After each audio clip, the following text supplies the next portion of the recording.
This is Radioonfire.com. Yours truly, Diamond K, in here. Thank you for joining me. Of course, we're broadcasting from the Radioonfire studios here in Baltimore, Maryland.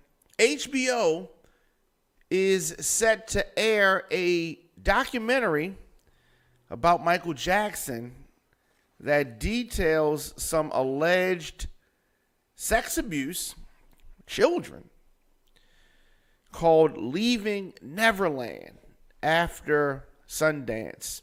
And this documentary is supposedly an in-depth look at two men's stories about being sexually abused, allegedly, by the king of pop, Michael Jackson.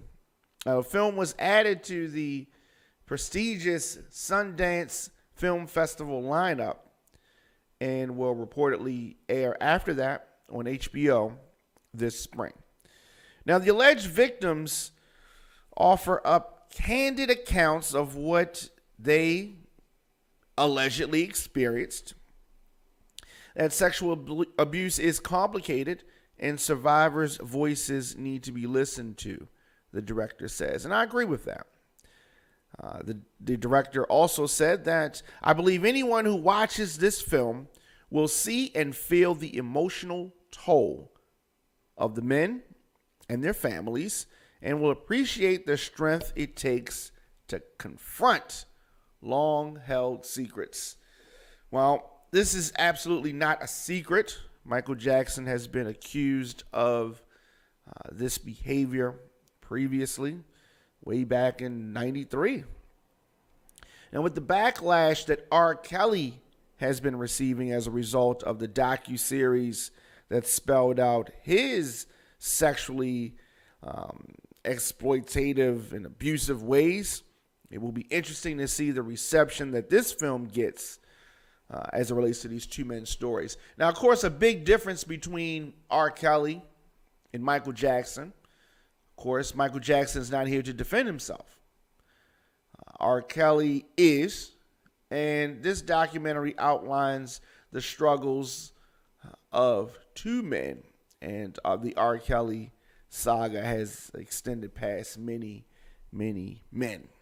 So, Sundance Film Festival announced that Leaving Neverland, a two-part documentary about sexual abuse claims surrounding Michael Jackson, will be showcased there. And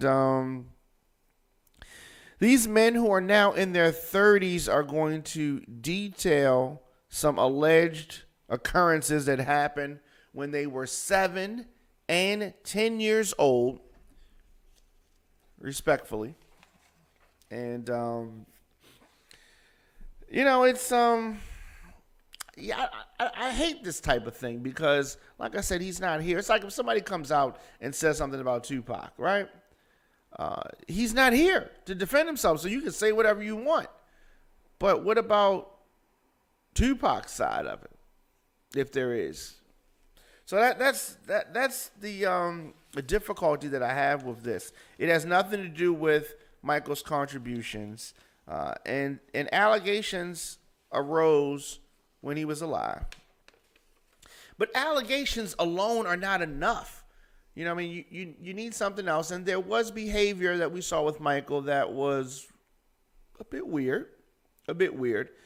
He did talk on camera about liking children because his childhood was taken away from him based on his career and based on the father that he had. So you empathized with him. But if he was touching children, that's absolutely wrong. So I'm going to, reserve judgment until I see this documentary. But as I said, I'm not going to be quick to just dismiss Michael Jackson because of this. But I need to probably see the documentary before we make that, judgment.